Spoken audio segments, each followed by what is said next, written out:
ভাই দীর্ঘ 25 বছর যাবৎ এলাকা ছাড়া, গ্রাম ছাড়া, দুই যুগের উপরে হয়ে গেছে গা।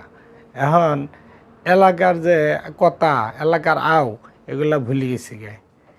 যখন মাও বায়ের সাথে কথা কবার ধরি, তখন এলাকার কথা মনে হয়, বা এলাকার আওগুলো করে পাই, কথাগুলো কবার পাই।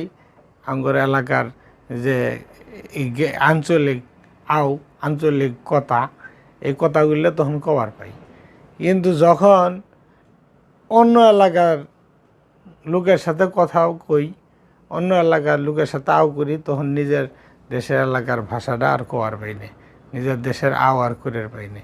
এমন একটা অবস্থা, এমন একটা জায়গাতে আছি বর্তমানে, সেটা হল সিলেট।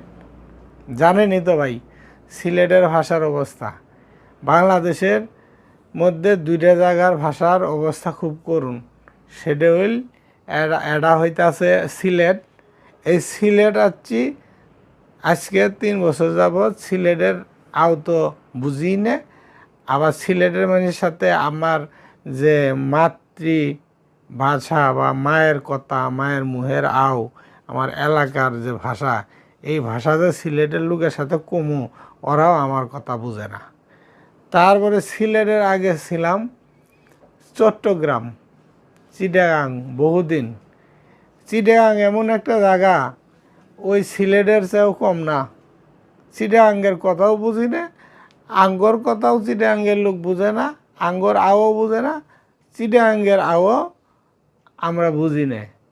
অ্যান্ড বর্তমানে এমন একটা অবস্থায় পড়ছি, চিটাগাং থেকে আসছি সিলেট, চিটাগাঙ্গেরও যে দশা, সিলেটেরও ওই দশা। আমার এলাকার যে ভাষা, সেটাও মনে হারায় গেছি গে, ভুলে গেছি গে।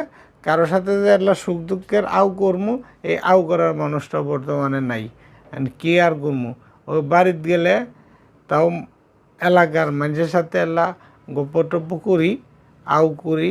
বাপ মায়ের সাথে ফোনে এলাকার ভাষার আও উল্লেখ করে ভাই। তাছাড়া যে জায়গাতে আছি, সিলেটের ভাষা আমি নিজেও বুঝি না, আমার ভাষাও বুঝে না। চিটাগাং আসছিলাম, ওই চিটাগাঙ্গের ভাষাও বুঝি না, আমার আও চিটাগাঙ্গের লোক বুঝে না। তো সব মিলাইয়ে এই ভাষার যে একটা বিষয়, ভাষাজনিত যে একটা মানে এই বেড়াছেরা যেটা বলে আর কি, একই দেশে থাই, কিন্তু একই দেশের মধ্যে এক এক এলাকার এক এক ধরনের আও নিয়ে বিশাল একটা ভেজালের মধ্যে আছি। কারো আর আও কেউ বোঝে না। 25 বছর থেকে এলাকা ছাড়া, নিজের এলাকার আওই ভুলে গেছি গে।